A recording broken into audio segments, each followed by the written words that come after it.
Price Lord friends. இன்றைக்கும் நம்ம தியானிக்கும்படி தெரிந்து கொள்ளப்பட்ட வேத பகுதி அது மார்க் எழுதின சுவிசேஷ புஸ்தகம் 7ஆம் அதிகாரம் 37ஆம் வசனம். எல்லாவற்றையும் நன்றாய் செய்தார். எல்லாவற்றையும் நன்றாய் செய்தார். செவிடர் கேட்கவும் ஊமையர் பேசவும் பண்ணுகிறார் என்று சொல்லி மேன்மேலும் ஆச்சரியப்பட்டார்கள். தேவன் செய்வதை பார்த்து மனிதர்கள் ஆச்சரியப்பட்டார்கள் என்று இந்த பகுதி நமக்கு எழுதியிருக்கிறது. ஆம், எனக்கு அன்பானவர்களே, தேவன் நமக்கு செய்கிற எல்லாமே நன்மைக்கு ஏதுவானவைகள் என்று நாம் விசுவாசிக்க வேண்டும். ரோமருக்கு எழுதின நிருபத்தில் கூட பவுல் இப்படியாக எழுதுகிறார், அன்றியும் தேவனிடத்தில் அன்பு கூறுகிறவர்களுக்கு சகலமும் நன்மைக்கு எதுவாக நடக்கிறது.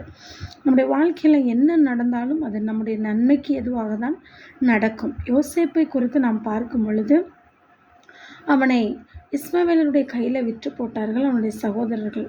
அவர்கள் போத்திபாரின் வீட்டிலே போட்டார்கள். போத்திபாரின் வீட்டிலிருந்து சிறைச்சாலைக்கு மாற்றப்படுகிறான். சிறைச்சாலையிலிருந்து அவன் அதிபதியாக மாற்றப்படுகிறான். அதன் பிறகு தன்னுடைய சகோதரர்களையும் போஷிக்கும்படியாக ஒரு நாளை தேவன் அவனுக்கு கட்டளையிட்டிருந்தார். அப்பொழுது அவன் சொல்லுகிறான், ஜீவரட்சணை செய்யும்படி தேவன் என்னை இங்கே கொண்டு வந்தார்.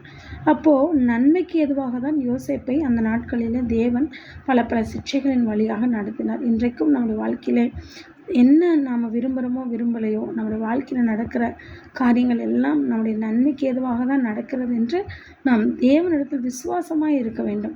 ஆண்டவரை நம்ப வேண்டும். எல்லா சூழ்நிலைகளிலும் அவர் எனக்கு நன்மையே செய்வார் என்று நீங்கள் சொல்லும் பொழுது நிச்சயமாக சொல்லுகிறேன், கர்த்தர் உங்களுக்கு நன்மை செய்வார். அவர் எல்லாவற்றையும் நன்றாய் செய்தார். ஹல்லேலூயா. இன்றைக்கு உங்கள் வாழ்க்கையில் அவர் எல்லாவற்றையும் நன்றாய் செய்வார், நிச்சயம் செய்து கொண்டிருக்கிறார். ஆகவே தொடர்ந்து செய்வார் என்பதில் எந்த சந்தேகமும் இல்லை. கர்த்தர் உங்களை ஆசீர்வதிப்பார். ஆமென். God bless you.